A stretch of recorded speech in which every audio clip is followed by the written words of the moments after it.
Te damos la bienvenida al podcast Hablemos de Política y Educación, un espacio del Faro Educativo que busca tender puentes entre distintos actores interesados en la mejora de la educación en México.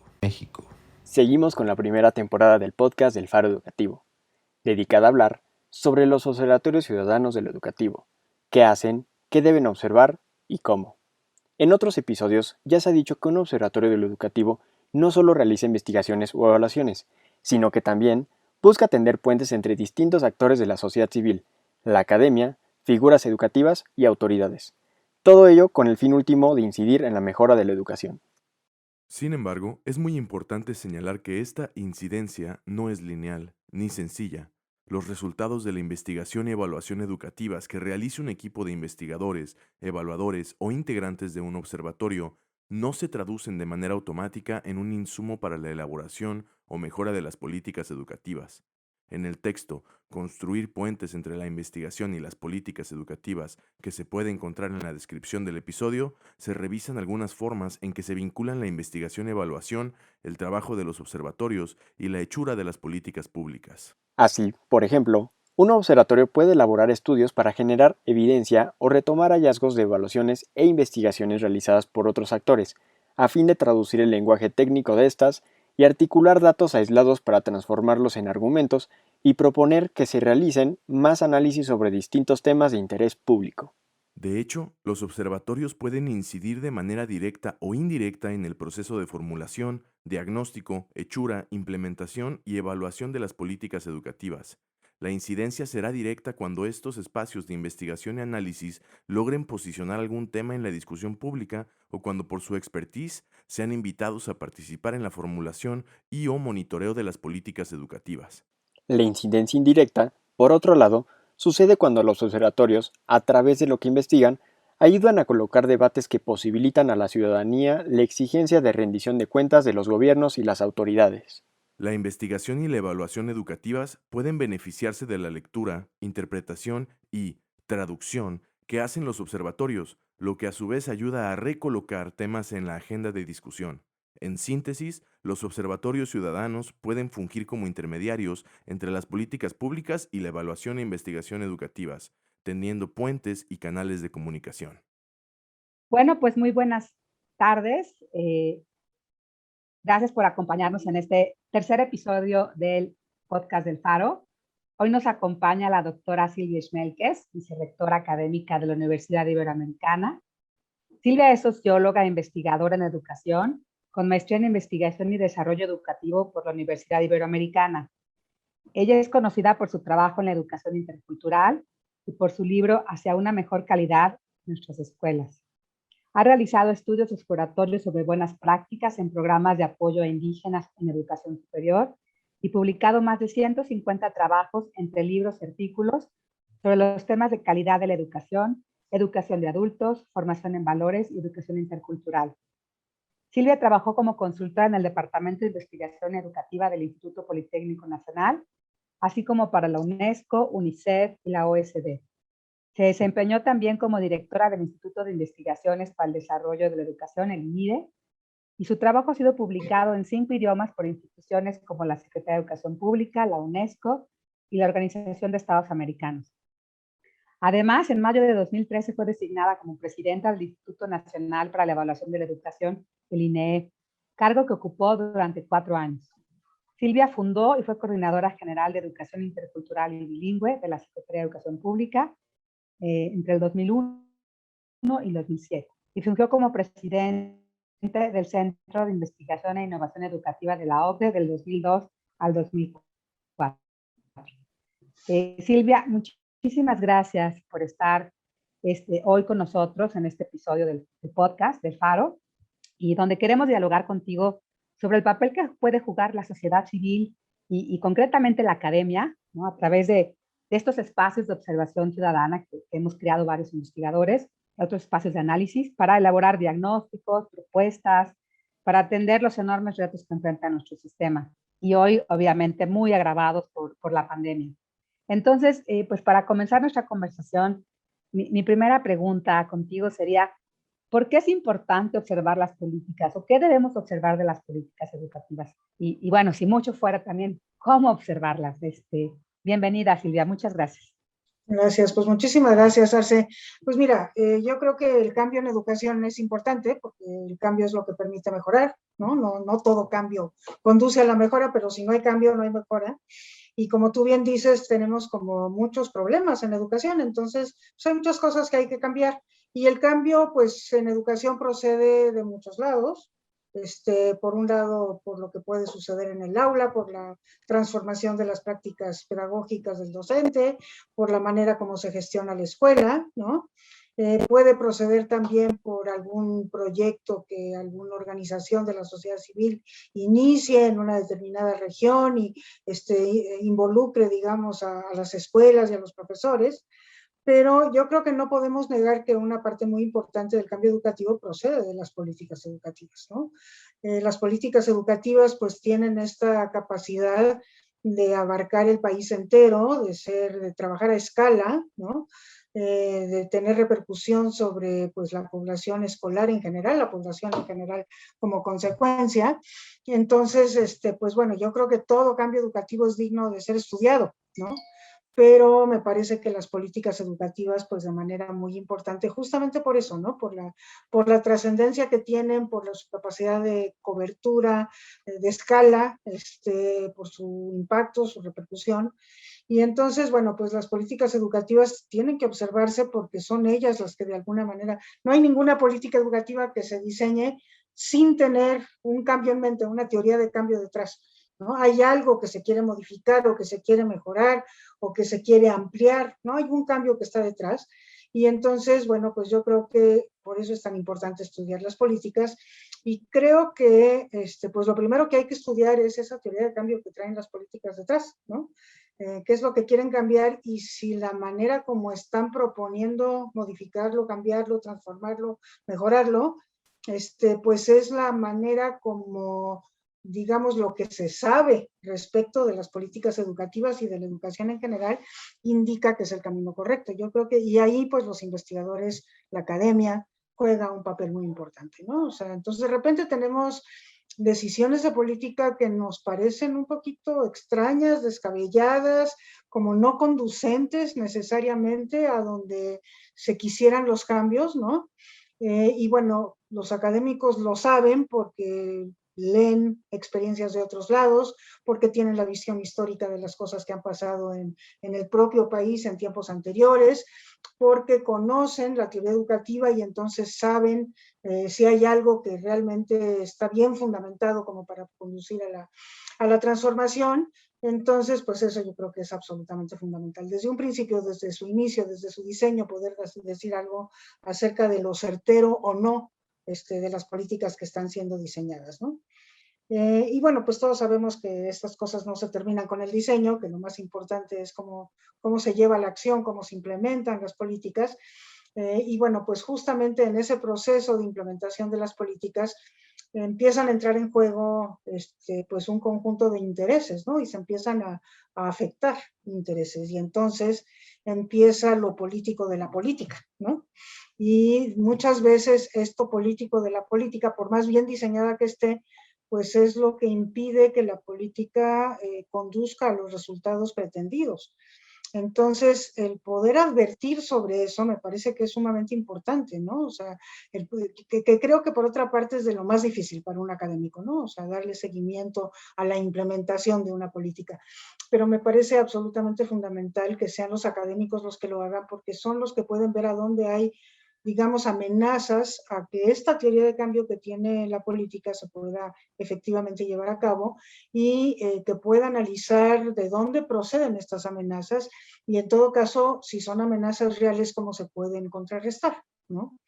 Y luego, bueno, pues yo creo que también hay otras causas de desvío que sería como muy interesante analizar desde el punto de vista de la implementación. O sea, no solamente son intereses que se afectan, sino, bueno, de repente son, por ejemplo, una política educativa puede estar suponiendo que puede llegar a transformar lo que pasa en el aula, pero no está tomando en cuenta la formación de los docentes, ¿no? Entonces, bueno, los docentes ya sabemos, eso pasa muy a menudo, pues es que los docentes no estaban formados, ¿no? Se lanzan nuevos libros de texto muy buenos, maravillosos, pero los docentes no han sido formados en lo que está detrás de esos libros de texto y en su uso. Entonces, bueno, pues también son, yo creo que factores que desvían del propósito fundamental de la política. Y luego, sobre todo, pues resultados e impacto, ¿no? O sea, me parece muy importante que haya quien se fije si eso que se propuso la política se está logrando, que pueda medir esos logros y que pueda ver qué sucede con esos logros, qué impacto tienen esos logros más allá del propósito específico, ¿no? Entonces, una política, por ejemplo, puede desear mejorar el egreso, ¿no? Reducir el abandono, mejorar el egreso, reducir la reprobación, pero luego sucede que el siguiente nivel educativo no está lo suficientemente expandido, ¿no? Entonces, bueno, pues lo que está provocando esa política es la frustración de una generación que quiere seguir estudiando y no puede, ¿no? Entonces, bueno, ese es ya más impacto, ¿no? O sea, como efectos no previstos de una política educativa. Y bueno, también creo que los académicos lo que tienen es esa visión como mucho más compleja y menos lineal de lo que es una política, y se pueden plantear estas preguntas, advertir en tiempo necesario, y cuando ya se evalúan los resultados, pues sacar lecciones, digamos, de una política educativa que puedan servir para formular nuevas o para esa misma política cuando se aplica en otras regiones o en otros lados, ¿no? Entonces, pues son algunos de los aspectos que me parece que conviene estudiar de las políticas, y por eso creo que los académicos pueden hacer mucho en este sentido, ¿no? Muchas gracias, Silvia. Creo que has mencionado varios aspectos que me parecen muy relevantes, ¿no? Primero tiene que ver con esta idea de que la política pública va mucho más allá del aspecto técnico. Puede haber un buen diseño, incluso pudiera ser que hubiera una buena teoría de cambio detrás, ¿no? Que esté basada en diagnósticos, en investigaciones, en lo que se sabe sobre el tema, ¿no? Y que esta política no llega a buen puerto porque en el camino se encuentra con obstáculos desde capacitación, ¿no? Desde que se le dé a conocer esta política a todos los actores involucrados, de los que se espera un cambio, alguna participación. Y por supuesto, más allá de la capacitación, también viene la parte de otros actores que juegan un rol importante y que de pronto pudieran obstaculizar porque hay intereses que se afectan, ¿no? Entonces, ahí hay además una diversidad de actores. Entonces, hablas de la parte política de las políticas públicas, ¿no? Es un ejercicio mucho más allá de lo técnico. Otra cosa que me parece como muy importante lo que has rescatado, bueno, es justamente esta idea de qué es lo que se propone la política, ¿no? Porque cada inicio de un sexenio, de una administración de gobierno, se lanza un programa sectorial, bueno, a veces tarda en salir, en el caso del programa sectorial vigente, bueno, salió con tiempo de retraso, o sea, pues, sale en julio del 2020, ¿no? El periodo, el sexenio, digamos, inicia a finales de diciembre en 2018, pues tenemos una ruta, un programa sectorial que se plantea 2 años después, más o menos 6 meses de retraso conforme lo previsto en la ley.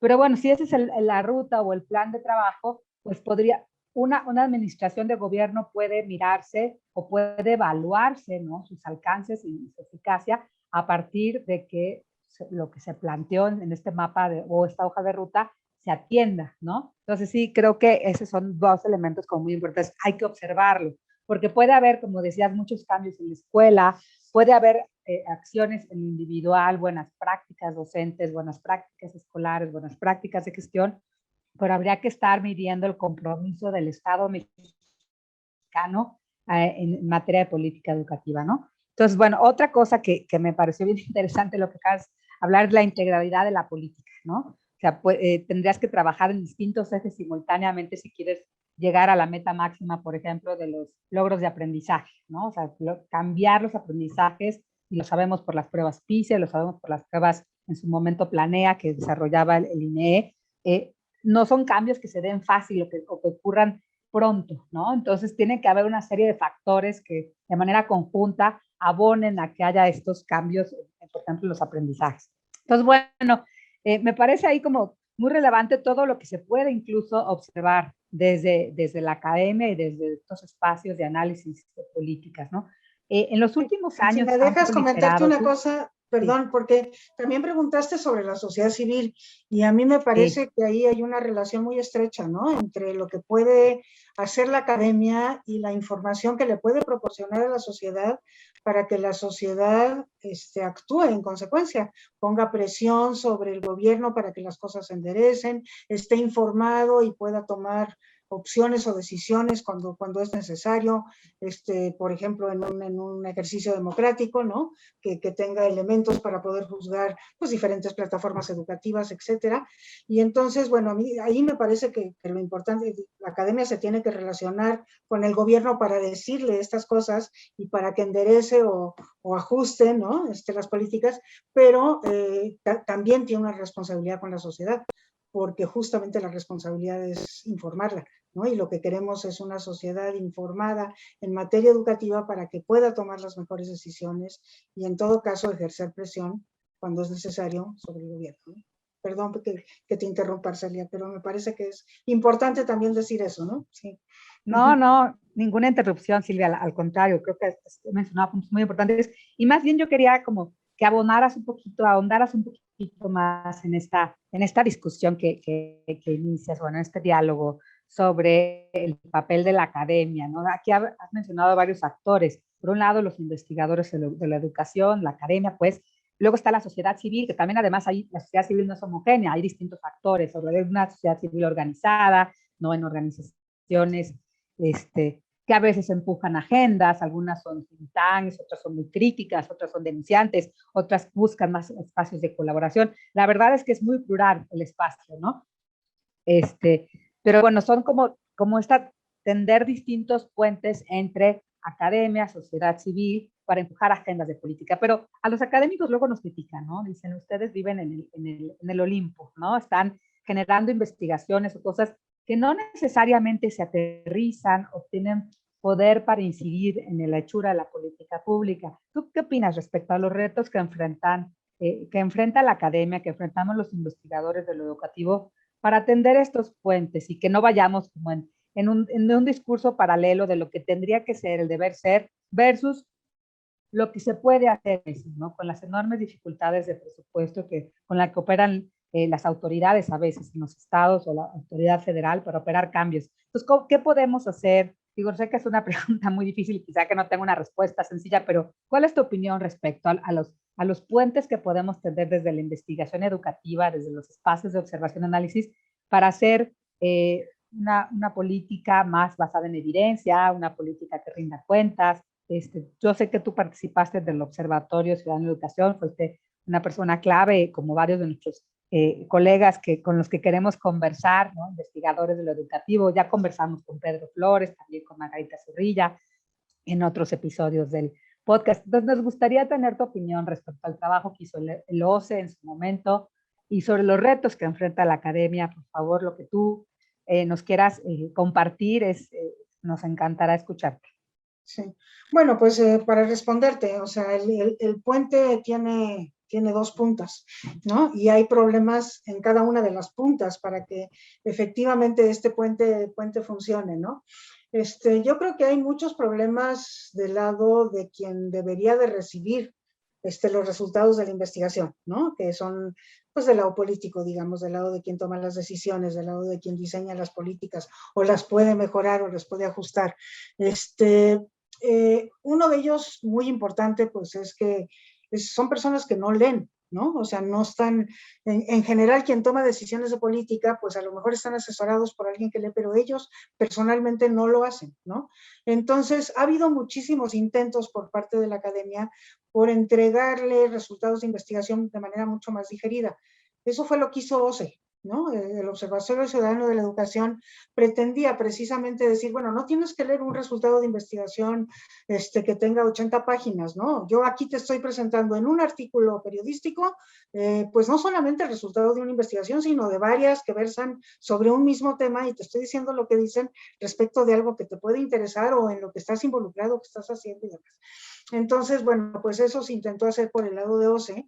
Creo que pues algunas cosas ocurrieron como consecuencia, pero la verdad es que si hubiera esperado una mucha mayor comunicación con el lado político de lo que en efecto se logró.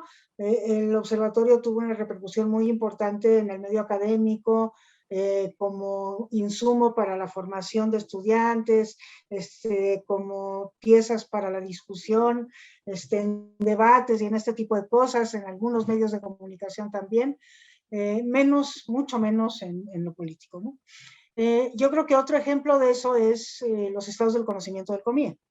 Esos también surgieron un poco con esa idea, ¿verdad? O sea, pues te vamos a resumir toda la investigación que has hecho en 10 años sobre diversos temas, 16 áreas temáticas, o 17 creo que ya son, en el COMI. Entonces, pues tú te vas a leer un libro en lugar de tenerte que leer, no sé, 150, ¿no? Sobre el tema de currículum.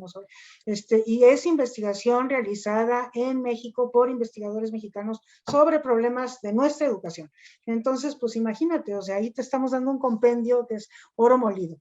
Y bueno, pues igual, pasó exactamente lo mismo, ¿no? O sea, la verdad es que muy poco llegó a quienes toman las decisiones, lo utilizan muy poco, de todos modos es material de lectura pesado, y ha servido muchísimo más como un insumo para la propia investigación y para la formación de estudiantes en materia educativa. Entonces, la gran pregunta es, bueno, ¿y ahí qué pasa? O sea, hay un problema de este lado, de este punta del puente, que de alguna manera no está escuchando aquello que incluso se le trata de dar, pues de manera muchísimo más sencilla. Entonces, creo que ese es un problema, como que estamos hablando lenguajes diferentes, ¿no? No estamos hablando el mismo lenguaje, no estamos respondiendo a preguntas formuladas por ellos. Entonces, si la pregunta no está abierta, pues la respuesta no viene al caso, ¿no? O sea, es un poco eso. Y creo que eso es mucho de lo que sucede. La pregunta no está abierta. Yo no me estoy cuestionando la política. Entonces, ¿tú para qué me das toda esta información si lo que yo estoy haciendo está bien, ¿no? Entonces, o no me estoy cuestionando si hace falta o no hace falta diseñar alguna cosa nueva porque hay un problema, no, ni siquiera me lo estoy cuestionando. Por ejemplo, el asunto de la equidad, cuando los investigadores en México hemos trabajado muchísimo el tema de la desigualdad educativa y de la inequidad, ¿no? Y la política educativa no tiene la equidad en su cabeza, pues, o sea, no la tiene en su radar, ¿no? Entonces, ¿qué es lo que sucede? Por más que decimos, cuiden, fíjense, la educación es el mecanismo de movilidad social por excelencia, legal, legítimo, por excelencia, y le estamos desaprovechando esa oportunidad porque tenemos una política educativa que refuerza las desigualdades, etcétera. Pues no, es que esa pregunta ni siquiera se la formularon, entonces la respuesta les es totalmente irrelevante. Ese es un problema, y el otro problema de ese lado es que pues, eso ya se ha estudiado muchísimo, ¿no? O sea, para una persona que toma decisiones, que es funcionario, que es político, lo que le interesa es el plazo corto, es su plazo, el plazo que él está en la administración y que puede, él o ella, que pueden ver resultados, ¿no? Y entonces en educación, pues no, como tú decías, los resultados son de largo plazo, no se ven en una administración. Entonces, pues esa es la razón por la que no, pues no les interesa, o sea, no, o sea, si no se va a ver en mi propia administración, pues para qué le meto, le invierto, ¿no? Alguien más va a cosechar esos resultados. Entonces, mejor le invierto en cosas que sí se pueden ver. Y entonces, pues, ¿por qué no mejor regalo despensas o doy becas? O eso se ve luego, luego, ¿no? Entonces, bueno, eso yo creo que es también un problema. Pero del lado de la academia, del otro lado, de la otra punta, también hay una serie de problemas, ¿no? Uno de ellos es esta tendencia. Yo sí creo que, por ejemplo, hay una tendencia a comunicarnos con nosotros mismos, los académicos para los académicos, ¿no? Entonces yo escribo para que me lea, pues, mi gremio, que me lean quienes piensan, hablan, se comunican de la misma manera que yo, y no me preocupo por saber cómo se comunican otros, ¿no? Ay, Dios mío, perdón. Entonces, pues bueno, ese es yo creo que un problema que tenemos que visualizar, o sea, como de que autocriticarnos, ¿no? Desde el lado de la academia. O sea, sí somos un poco endogámicos. Los estados del conocimiento yo creo que son una muestra de eso. Finalmente los estamos escribiendo para un público académico, no para un público que toma decisiones. No están hechos con esa lógica para nada, ¿no? A pesar de que ese fue su propósito original. Pero si tú los ves, pues no, están en lenguaje académico, como si fuera un artículo para una revista científica, ¿no? Entonces, bueno, pues yo creo que ahí tenemos un problema muy serio. Y luego, bueno, también tenemos, sí, también esto ha sido estudiado, como mucha cautela ¿no? O sea, somos muy cautelosos los académicos y decimos, no, pero lo mío es una investigación que apenas es incipiente, se tienen que hacer muchas más, o yo necesito más tiempo para profundizar en este resultado. Todavía no está listo para convertirse en política, ¿no? Todavía no está listo para implementarse. Entonces, como que nos da mucho miedo llegar a ese nivel de decir, bueno, el resultado de mis investigaciones ya se pueden aplicar, ¿no? Entonces, también ahí hay mucha cautela, a veces que con mucha razón esa cautela, pero a veces no, a veces es una cautela, digamos que no se justifica, no se explica, ¿no? Entonces, también de ese lado del puente. Y luego, pues hay quienes han dicho que en efecto lo que se necesitan es una serie de mediaciones en ese puente, en donde no sea el que está aquí que se comunica con el que está acá, sino que haya comunicadores en medio, ¿no? Que permitan entender el lenguaje de un lado y el lenguaje de otro, la pregunta que hace este para que este le responda, y entonces estén mediando esta relación. Fernando Reimers le ha llamado los brokers en educación, ese tipo de cosas. Entonces, bueno, pues a lo mejor eso es cierto. Creo que, por ejemplo, el caso de Educación Futura sería un ejemplo de eso, ¿no? O sea, alguien que entiende el mundo de lo académico, pero que también entiende el mundo de lo político, y entonces puede juntar las dos cosas cuando ve que se pueden juntar, ¿no? Estamos avanzando poquito, pero bueno. Y luego, bueno, lo otro es que a mí me parece que la educación se hace en todos lados y no solamente en la calle de Argentina, ¿no? Y nosotros hemos centralizado absolutamente toda nuestra relación como académicos, cuando menos nosotros que estamos aquí en México, con el Poder Federal, ¿no? Y no con los estados de la República, por ejemplo, o con las zonas escolares, con los jefes de sector, o sea, como con todos los otros, digamos, como las mesoestructuras, las cosas intermedias que también toman decisiones, que están más cerca del hecho educativo y que también pueden provocar cambios. Como que hemos ignorado, no digo que completamente, pero sí hemos ignorado ese sector que puede tomar decisiones, ¿no? Y estamos muy concentrados en los tomadores de decisiones de muy alto nivel, y creo que ese también ha sido un error de los académicos. Perdón, ya me extendí demasiado. No, no, al contrario, Silvia, muchas gracias por todas estas reflexiones. La verdad es que has trazado muchas cosas que a mí me parece como muy importantes, ¿no? Hablas bueno, de distintos públicos con los que, de distintos no públicos, actores con los que se tendría que estar trabajando, porque como dices, la política no solo se hace desde la Secretaría de Educación Pública Federal, aunque sí hay una línea, ¿no? General, y de ahí además se derivan presupuestos, ¿no? Con lo que se hace posible esto que mencionabas en un inicio de los cambios a gran escala, ¿no? Porque podemos tener experiencias y buenas prácticas en alguna escuela, digo, se han documentado casos de escuelas extraordinarias, profesores extraordinarios, que lo están haciendo fantástico con todo y las limitaciones que pueden enfrentar en términos de recursos económicos, etcétera.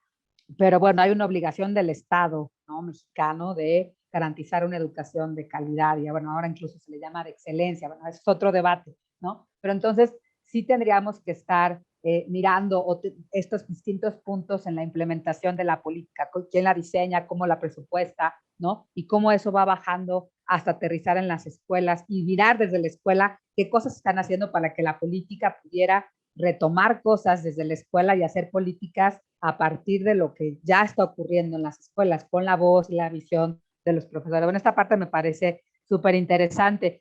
Decías de los académicos varias cosas, ¿no? Me encantó esta metáfora del puente con dos puntas, donde tenemos como intereses distintos, ¿no? Por un lado está este funcionario o este político cortoplacista que está midiendo sus tiempos políticos, y el tema es incluso de la teoría del votante medio. Yo trabajo para un electorado, un votante medio que me va a elegir, ¿no? Que quiere ver resultados pronto, o sea, se le va a olvidar en el largo plazo qué pasó, ¿no? Entonces, y eso lo va a quizá capitalizar otro político que viene después de mí, ¿no? Entonces, como esta visión de corto plazo que hace que ellos no, los cambios educativos más importantes requieren una transformación de muchos años.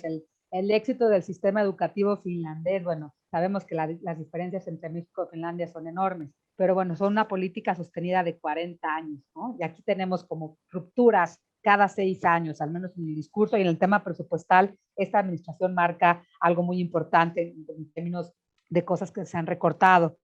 ¿no? Pero hablabas del otro lado del puente, y es una academia endogámica que se mira a sí misma, que dialoga entre ella y que a veces no está dispuesta a dialogar digo, hay de pronto algunos debates entre académicos. Bueno, yo voy a producir investigación porque es importante, pero si la toma o no el gobierno, pues no es mi responsabilidad. Entonces, ¿hasta dónde está nuestra responsabilidad como académicos?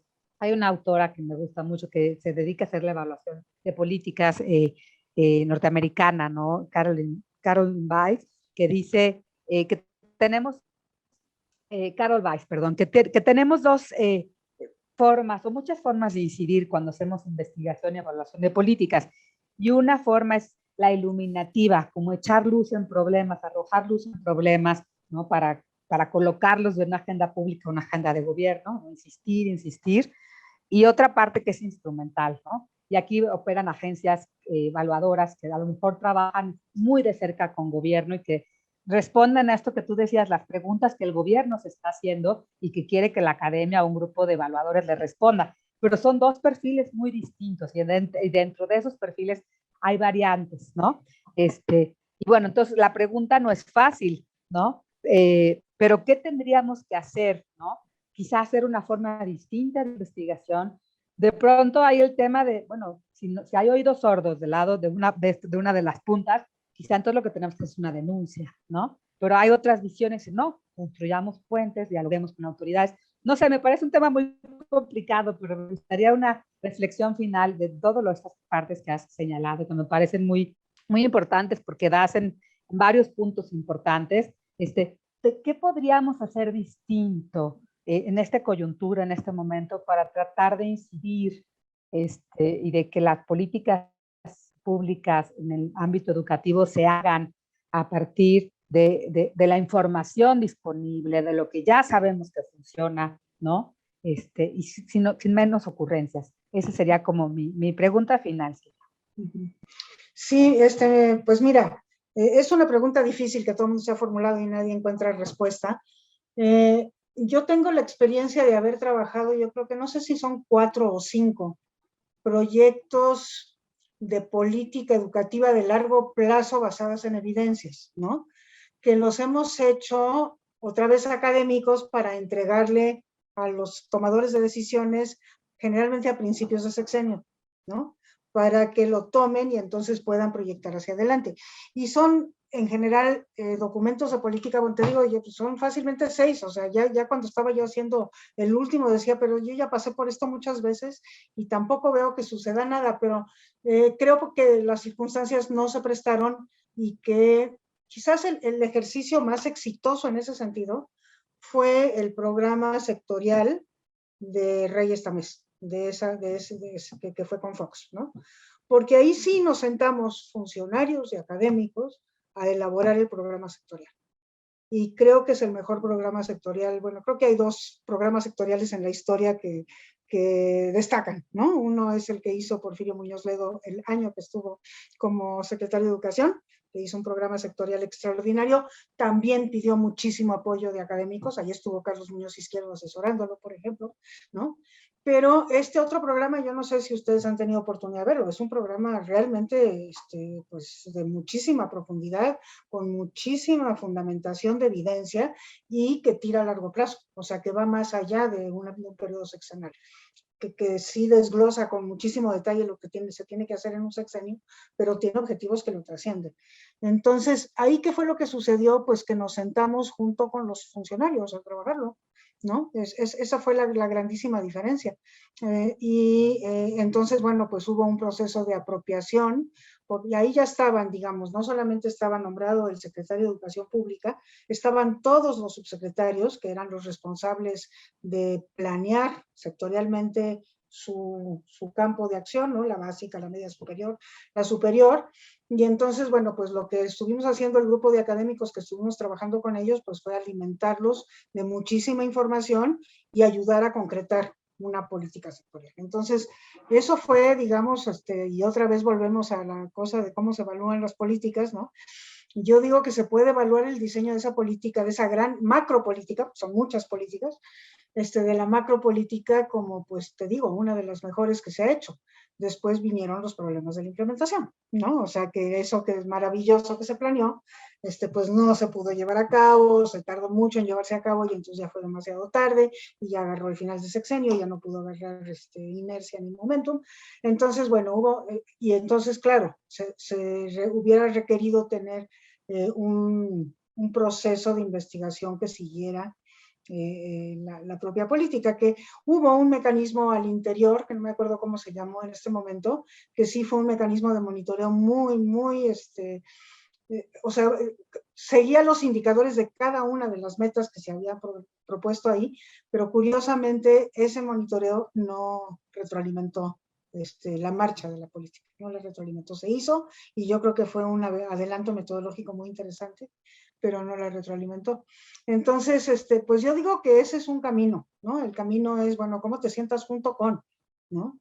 Hay alguien que ha dicho que también, digamos que algo que sucede mucho en América Latina no sucede en otros lados, porque en otros lados el servicio civil es de carrera, ¿no? Entonces tú eres un funcionario de carrera, ¿no? Bueno, no, entonces, pero aquí en América Latina sí sucede que los investigadores se meten a políticos. Por ejemplo, ahorita está Cuenca, de secretario de Educación, de ministro de Educación de Perú, ¿no? ¿Te acuerdas de Cuenca, de Ricardo Cuenca? Bueno, pues es un investigador que viene de Grade y que ha hecho muchísima investigación educativa y en este momento pues es el secretario de Educación. Entonces, bueno, cuando te cambias de cachucha, ¿no? Entonces, bueno, pues ya llegas a tomar decisiones, pero tienes todo ese bagaje detrás. A mí me pasó un poquito cuando estuve en la Coordinación de Educación Intercultural y Bilingüe, que digamos que mi formación como investigadora me obligaba a no tomar ninguna decisión sin antes revisar la literatura, consultar a los académicos, etcétera, ¿no? Entonces, eso, por ejemplo, pues es algo que ha ocurrido aquí. El caso chileno es otro caso, ¿no? Cuando cae Pinochet, son los investigadores los que asumen el control del Ministerio de Educación en Chile, ¿no? Y entonces ahí es donde surge el programa de las 900 escuelas y surgen los planes para el mejoramiento de la educación secundaria, porque están pues los que saben cuáles son los problemas y además pues qué problemas dejó una dictadura de tan largo aliento como fue la de Pinochet y cómo había que ir recomponiendo el asunto, ¿no? Entonces, eso también ocurre, ¿no? Y te digo, ocurre mucho más en América Latina, donde no existe el servicio civil de carrera, que en lugares como en Europa, por ejemplo, donde más bien lo que hay es un proceso de profesionalización del servidor público, pero no es que se convierta en investigador, sino que se va profesionalizando en el área técnica que maneja, ¿no? Pero, pues bueno, yo creo que todas esas cosas, pues hay que intentarlas. Lo que Fernando Reimers intentó muchas veces, que fue el diálogo informado, que le llamó así. Entonces, bueno, ¿por qué no nos sentamos en una misma mesa y platicamos? Y yo cuando te responda a tus preguntas, te voy a traer muchísima información en mi respuesta, que es evidencia y que a ti te va a servir para tomar una decisión más fundamentada, que yo creo que también es algo que podemos hacer. Es decir, no creo que haya una sola solución. Creo que tenemos que encontrar que trabajar muchas, ¿no? Muchas para que realmente podamos. Y bueno, luego se necesita información, porque si no tienes información, no tienes el primer paso como para poder fundamentar una política, deja tú la investigación.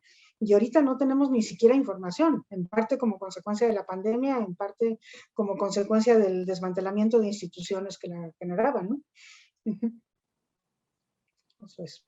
Sí, bueno, pues creo que nos has dado un panorama bien completo de la complejidad, ¿no? De la toma de decisiones a partir de la investigación, ¿no? Hay muchos deseos de contribuir desde hace muchos años y este debate lo iniciaron hace muchísimo, don Carlos, tú también, don Pablo Pablo, la Latapí. Tapí, vaya, es un debate sobre el que hemos estado como investigadores, como estudiantes, ahora yo como investigadora, siguiéndolo, ¿no? Y no parece haber una solución fácil, pero bueno, es peor como tirar la toalla, ¿no? Tenemos que seguir intentando, como dices tú, distintas formas, porque además en países con democracias frágiles, ¿no? Donde tenemos instituciones que de pronto se tambalean, pues el papel de nosotros es aún de doble responsabilidad, ¿no? Dejar que estas cosas nos caigan, ¿no? Hacer el análisis y la investigación, a pesar de tener tan poca información o poca certidumbre, ¿no? En este caso, por ejemplo, ahora que ya no tenemos información de aprendizajes, ¿no? Sobre lo que están aprendiendo nuestros niños niñas en la escuela.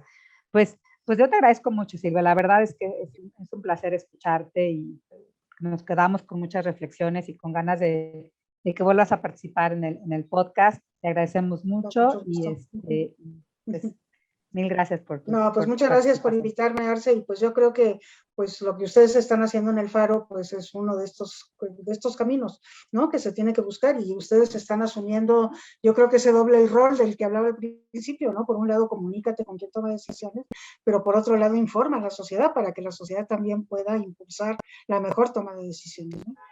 Entonces, sí, bueno, yo admiro mucho el trabajo del Faro y pues me da mucho gusto haber participado. Muchas gracias, Silvia. Muy buenas tardes y gracias de verdad, ¿no? Gracias a ustedes. Esto fue Hablemos de Política y Educación. Recuerda seguirnos en Twitter como @faroeducativo y visitar nuestra página web faroeducativo.ibero.mx, donde encontrarás los proyectos y análisis que estamos realizando.